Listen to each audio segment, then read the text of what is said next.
السلام علیکم class seventh آج ہمارا سبق ہے اسلامیات میں دعا کی اہمیت و فضیلت۔ صفحہ نمبر کھول لیجئے 16 کھولیے سب نے، چلیں شروع کرتے ہیں دعا کی اہمیت و فضیلت۔ سب سے پہلے ہم دعا کے معنی دیکھیں گے، دعا کے معنی اور مفہوم۔ معنی تو آپ لوگوں کو پتہ ہے، مفہوم کا مطلب ہوتا ہے سمجھ میں آ جانا۔ تو دعا کے معنی کیا ہیں، یعنی عربی میں اس لفظ کے میننگ کیا ہے؟ دعا عربی زبان کا لفظ ہے جس کے معنی لفظی معنی ہیں بلانا یا پکارنا۔ یعنی اگر ہم صرف اس لفظ کو دیکھیں تو اس کے لفظی معنی کیا ہیں؟ بلانا یا پکارنا۔ دعا میں چونکہ انسان زبان سے یا دل سے اللہ تعالیٰ کو بلاتا یا پکارتا ہے، اس لیے اس کو دعا کہا جاتا ہے۔ اب اس کا مفہوم کیا ہے؟ دعا اسلام کی تعلیمات کے مطابق ایک خالص عبادت کا عمل ہے۔ خالص کا مطلب ہوتا ہے اصل اور نرمل، یعنی اصل عبادت کیا ہے؟ دعا ہے۔ ہم ساری عبادت کرتے ہیں، اس کا اصل نچوڑ کیا ہے؟ ہم نماز پڑھ رہے ہوتے ہیں، نماز میں ہم کیا کرتے ہیں؟ دعائیں تو کر رہے ہوتے ہیں، اس کی اللہ کی تعریف بیان کرتے ہیں اور اللہ تعالیٰ سے دعائیں کر رہے ہوتے ہیں۔ تو ہماری اصل جو عبادت ہے، حج پر جاتے ہیں تو وہاں پر کیا کرتے ہیں؟ دعائیں کرتے ہیں، سارے ارکان ادا کر کے دعائیں کرتے ہیں۔ تو جتنا بھی ہم عبادت کرتے ہیں اس کا اصل کیا ہے؟ دعا ہے۔ تو دعا اصل میں خالص عبادت ہے، اس لیے وہ صرف اور صرف اللہ تعالیٰ ہی سے مانگی جا سکتی ہے، اور اس عمل میں بھی اللہ تعالیٰ کے ساتھ کسی کو شریک نہ کیا جائے۔ یہ اصل عبادت ہے اور اس اصل عبادت میں کسی کو شریک نہ کیا جائے۔ اللہ تعالیٰ کا ارشاد ہے، قرآن مجید کی آیت ہے، سورہ مومن کی آیت نمبر 60، ادعونی استجب لکم، تم مجھ سے دعا کرو میں تمہاری دعا قبول کروں گا۔ دعا کی اہمیت و فضیلت۔ انسان کی روزمرہ زندگی میں ایسے بے شمار مواقع آتے ہیں جب وہ اپنے آپ کو مجبور اور بے بس پاتا ہے۔ زندگی میں مستقل، کیونکہ ہماری پوری زندگی کیا ہے؟ ایک امتحان ہے، اور ہماری زندگی میں بے شمار ایسے موقع آتے ہیں کہ ہم اپنے آپ کو مجبور اور بے بس محسوس کر رہے ہوتے ہیں۔ بعض اوقات کوئی بیماری آ جاتی ہے اور وہ بیماری دور نہیں ہو رہی ہوتی، مہلک بیماریاں ہوتی ہیں، اللہ تعالیٰ محفوظ رکھے۔ اسی طریقے سے کوئی نہ کوئی ایسی پریشانی سامنے آ جاتی ہے جس میں ہم اپنے آپ کو مجبور محسوس کرنے لگتے ہیں، بے بس محسوس کرنے لگتے ہیں۔ سارے مادی سہارے اور دنیاوی اسباب جب ناکام ہو جاتے ہیں، اب ہم دنیاوی سارے اسباب اختیار کر لیں کہ یہ مسئلہ اس طرح سالو ہو جائے یا یہ بیماری کسی طریقے سے دور ہو جائے، ہر ڈاکٹر کے پاس چلے گئے، ہر ایک کو دکھا لیا، حکیم کو بھی دکھا لیا، ایلوپیتھک کو بھی دکھا لیا، ہومیوپیتھک کو بھی دکھا لیا، سب کی طرف چلے گئے، ہر ٹوٹکا کر لیا، لیکن ٹھیک نہیں ہو رہا۔ کوئی ہمارا جو گھر کا فرد ہے یا ہم خود، اللہ تعالیٰ ہم سب کو محفوظ رکھے، وہ بیماری دور نہیں ہو رہی، وہ مسئلہ سالو نہیں ہو رہا۔ تو کیا ہے کہ جب سارے مادی سہارے اور دنیاوی اسباب جب ناکام ہو جاتے ہیں تو انسان ایسی ہستی کی طرف رجوع کرتا ہے اور دل سے پکار اٹھتا ہے جس نے اس کائنات کو کمال مہارت سے تخلیق کیا ہے۔ یعنی اب اس کے بعد کیا ہوتا ہے؟ جب سارے مادی اسباب دنیا میں جو راستے ہم اختیار کر سکتے تھے سب کر لیے، لیکن کوئی مسئلہ سالو نہیں ہو رہا، پھر اللہ تعالیٰ کی طرف رجوع کرتا ہے بندہ، اور پھر اس کی طرف ہماری نگاہ جاتی ہے۔ حالانکہ ویسے یہ ہے کہ جب ہم پریشانی میں مبتلا ہوں تو پہلے اسی کی طرف نگاہ جانی چاہیے، کیونکہ ہر چیز پر قدرت رکھنے والا کون ہے؟ اللہ تعالیٰ ہے۔ تو یہ بھی بتایا گیا ہے کہ ہمیں پہلے ہم دم اور درود اور دعائیں کریں، پھر اس کے بعد کوئی راستہ اختیار کریں، کیونکہ ہر چیز کی قدرت و طاقت کس کی ہے؟ اللہ تعالیٰ کی، اور وہ دنیا میں بھی ہمیں صحیح اسباب کی طرف وہی رہنمائی کرے گا کہ کون سے راستے سے ہمارا مسئلہ کیا ہے؟ سالو ہوگا۔ تو بہرحال لیکن ہمارا رویہ کیا ہے کہ ہم پہلے سارے دنیاوی اسباب اختیار کر لیتے ہیں، پھر اس کے بعد جب ہم یہ دیکھ رہے ہوتے ہیں یہ تو مسئلہ سالو ہو ہی نہیں رہا، اب تو کوئی حل ہی نہیں ہے، جب بیمار شخص بالکل وینٹیلیٹر پہ چلا جاتا ہے اور بس اس کے بعد ڈاکٹرز کچھ نہیں کر پاتے تو وہ بھی آ کے یہ کرتے ہیں کہ اب آپ دعا کیجیے۔ تو کیا ہے کہ جب اس طرح کی کیفیت پیدا ہو جاتی ہے اور سارے دنیاوی اسباب جو ہے وہ سارے ختم ہو جاتے ہیں، تو انسان ایسی ہستی کی طرف رجوع کرتا ہے اور دل سے پکار اٹھتا ہے جس نے اس کائنات کو کمال مہارت سے تخلیق کیا۔ یعنی اس پوری کائنات کا مالک اور تخلیق کرنے والا کون ہے؟ بنانے والا کون ہے؟ اللہ تعالیٰ۔ کمال مہارت کا مطلب ہوتا ہے بہترین انداز میں بنایا، کمال کا مطلب ہوتا ہے زبردست، بہت اونچے لیول پر، ہم یہ کہتے ہیں نا کمال کر دیا بھائی۔ تو مہارت اپنی عروج پر ہے، اور ہم دیکھ رہے ہیں نا آسمان و زمین بنائے، بغیر ستونوں کے آسمان بنائے ہیں، کتنی بڑی زمین، پہاڑ، سمندر، دریا، انسان، کیا چیزیں، سب کچھ اللہ تعالیٰ نے کمال مہارت سے تخلیق کیا ہے، تو انسان پھر اس ہستی کی طرف رجوع کرتا ہے۔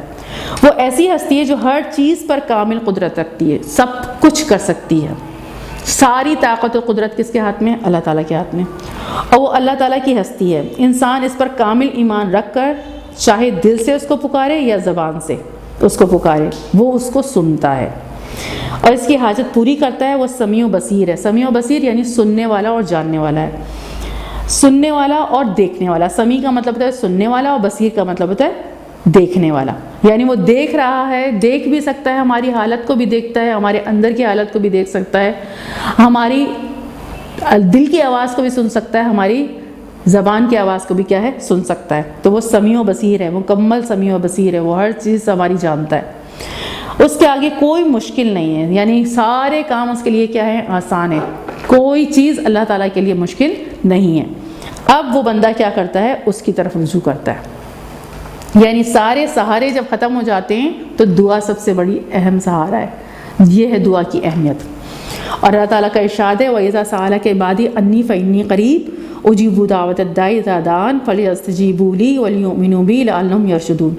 اور جب تم سے میرے بندے میرے بارے میں دریافت کرے تو میں تو تمہارے پاس ہوں، جب کوئی پکارنے والا مجھے پکارتا ہے تو میں اس کی دعا قبول کرتا ہوں، تو ان کو چاہیے کہ میرے حکموں کو مانیں اور مجھ پر ایمان لائیں تاکہ نیک رستہ پائیں۔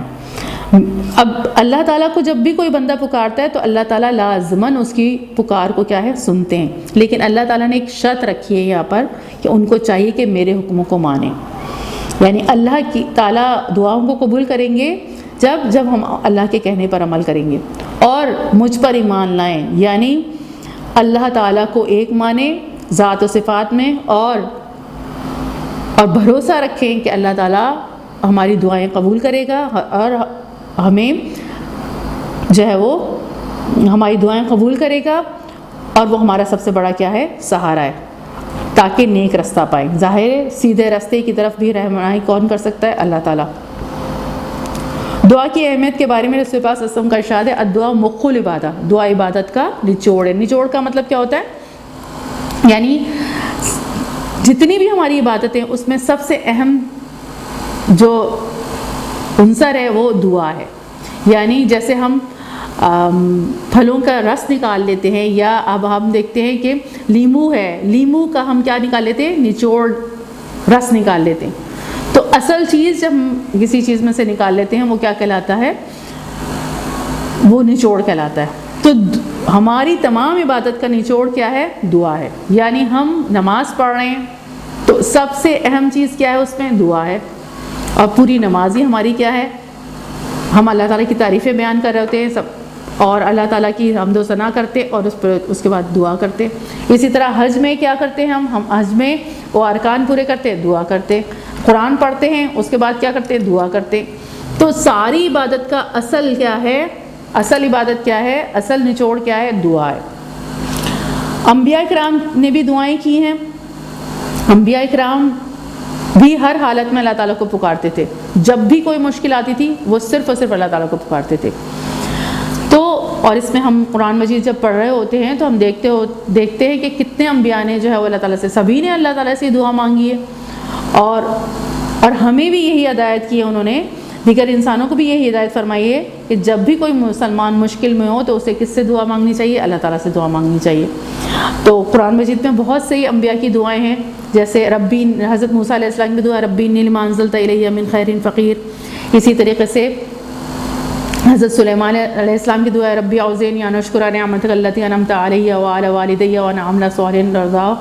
اسی طریقے سے حضرت ابراہیم علیہ السلام کی دعائیں ہیں، اور اسی طریقے سے جو ہے وہ حضرت آدم علیہ السلام کی یہ دعا ہے ربنا ظلمنا انفسنا وان لم تغفر لنا وترحمنا لنکونن من الخاسرین۔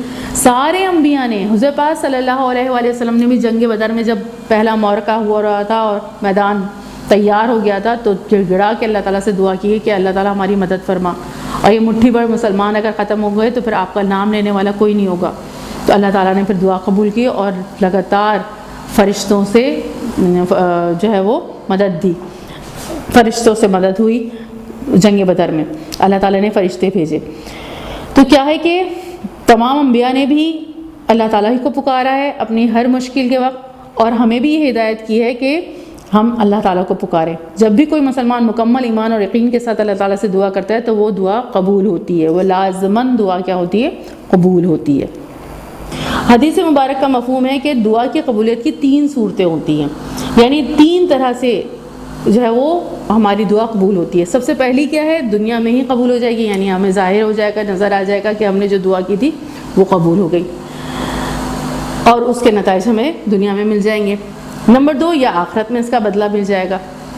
یا بعض اوقات ایسا ہوتا ہے کہ دنیا میں وہ جو ہے وہ ہمیں ظاہر نہیں ہو رہی ہوتی ہے، دنیا میں ہماری وہ جو ہے وہ چیز ہمیں نہیں مل رہی ہوتی ہے، لیکن دعا ضرور قبول ہوتی ہے اور اس کا بدل ہمیں آخرت میں مل جائے گا. یعنی بہت سی دعائیں تو ہمیں یہ بھی بتایا گیا ہے کہ جب ہم قیامت والے دن وہاں پر ہوں گے تو جو دعائیں ہماری قبول نہیں ہوئیں وہ ڈھیر کی صورت میں ہمیں، نیکیوں کی صورت میں ہمیں جو ہے وہ دی جائیں گی. تو اس وقت ہم یہ کہیں گے کہ کاش ہماری ایک بھی دعا دنیا میں قبول نہ ہوئی ہوتی، کیونکہ اس وقت نیکیوں کی ضرورت ہوگی. تو کیا ہے کہ اس کا بدلہ کیا مل جائے گا؟ کیونکہ ظاہر ہے بے شک اللہ تعالیٰ بہتر جانتا ہے کہ کون سی چیز ہمارے لیے دنیا میں خیر ہے یا کون سی چیز ہمارے لیے شر ہے. کیونکہ ظاہر ہے جیسے ہم بہت ساری چیزوں کو سمجھدار ہیں، ہم سمجھتے ہیں کوئی بچہ ہم سے جو ہے وہ کوئی چیز مانگ رہا ہو اور ہمیں پتہ ہے کہ یہ اس کے لیے نقصان دہ ہے لیکن اس کو سمجھ میں نہیں آ رہا. جیسے کوئی چھوٹا بہن بھائی کہے کہ یہ چھری ہمیں دے دیں اور ہم یہ سوچ رہے ہیں کہ اگر چھری اس کو دے دی جائے تو وہ اپنے آپ کو نقصان پہنچا سکتا ہے تو ہم اسے نہیں دیں گے. اسی طریقے سے دنیا میں بعض اوقات ہم کوئی چیز مانگ رہے ہوتے ہیں لیکن وہ چیز اگر نہیں ملتی تو اس کا مطلب یہ ہے کہ یقیناً وہ ہمارے حق میں بہتر نہیں ہوگی. دعا تو ہماری قبول ہوئی لیکن وہ کیا ہے؟ ہمیں آخرت میں نیکی کی صورت میں مل جائے گی. اللہ تعالیٰ ہمارے ساتھ برا کرنے والے نہیں ہیں. یقیناً اس میں ہمارے لیے کیا ہے؟ کوئی نہ کوئی مصلحت ہے، کوئی نہ کوئی ایسی چیز ہے جو ہمیں جو ہے وہ ہماری دعا دنیا میں ہمیں نظر نہیں آ رہی. تو آخرت میں اس کا بدلہ کیا ہے؟ مل جائے گا. تیسری چیز کیا ہے؟ بندے سے کوئی مصیبت دور کی جائے گی. یعنی اگر بظاہر وہ دعا قبول ہوتی ہوئی نظر نہیں آ رہی لیکن کوئی نہ کوئی مصیبت اس کے بدلے کیا ہو جائے گی؟ دور ہو جائے گی. تو 3 صورتیں ہیں دعا کی قبولیت کی. یعنی یہ بات یقینی ہے کہ دعا کیا ہے؟ قبول ہوتی ہے اور اللہ تعالیٰ ہر بندے کے قریب ہے. جب بھی وہ اسے پکارے وہ اس کی پکار کیا ہے؟ سنتا ہے. حضور پاک صلی اللہ علیہ وسلم کی پسندیدہ دعاؤں میں سے کچھ یہ ہیں جو سب انبیاء نے دعا کی، تو یہاں پر حضور پاک صلی اللہ علیہ وسلم کی دعائیں بھی بتائی ہیں. سب سے پہلی دعا حضور پاک صلی اللہ علیہ وسلم کی کیا ہے؟ سورہ بقرہ میں ہی آئی ہے 201، ربنا آتنا فی الدنیا حسنۃ وفی الآخرۃ حسنۃ وقنا عذاب النار. بہت بہترین اور بہت جامع دعا ہے اور یہ ہمیں ضرور کرنی چاہیے. کیا مطلب ہے اس کا؟ رب پروردگار، ربنا، اے ہمارے رب، ہم کو دنیا میں بھی نعمت عطا فرما، فی الدنیا حسنہ یعنی دنیا میں بھی حسنہ عطا فرما، نعمت عطا فرما یعنی بھلائی عطا فرما، اور فی الآخرۃ حسنہ اور آخرت میں بھی نعمت بخشیو، وقنا عذاب النار اور دوزخ کے عذاب سے ہمیں محفوظ رکھیو. اس کے علاوہ سورہ طٰہٰ کی آیت نمبر 114، رب زدنی علما، یہ بھی بہت اہم ہے.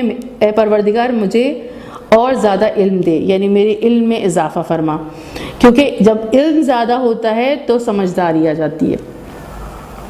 اللہ تعالیٰ طلب العلم فریضۃ علی کل مسلم، حضور پاک کی حدیث ہے کہ علم کی طلب ہر مسلمان مرد اور عورت پر کیا ہے؟ فرض ہے.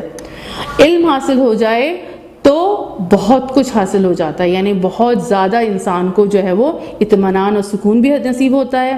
اور کیونکہ کون سا علم؟ دنیا کا علم کے ساتھ ساتھ اصل علم قرآن کا علم، اصل علم دین کا علم حاصل ہو جائے تو بہت ساری چیزیں کیا ہو جاتی ہیں؟ انسان کے لیے کلیئر ہو جاتی ہیں، سمجھ آنے لگتی ہیں اور پھر اللہ تعالیٰ کی مدد بھی آتی ہے. ہر لحاظ سے انسان اپنی زندگی کے تمام مراحل کو کیا ہے؟ سمجھ لیتا ہے.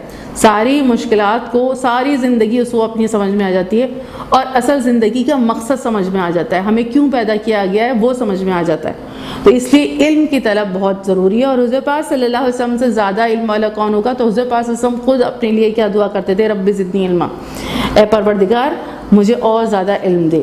یہ بھی بہت اچھی دعا ہے، ہمیں یہ یاد رکھنی چاہیے اور یہ دعائیں ہمیں کرنی چاہیے. اچھا، تو یہ تھا انبیاء کس طرح دعا مانگا کرتے تھے، اور انبیاء نے بھی صرف اور صرف کس کو پکارا؟ اللہ تعالیٰ کو پکارا. اور رسول پاک صلی اللہ علیہ وسلم کی دعائیں بھی ہم نے دیکھی.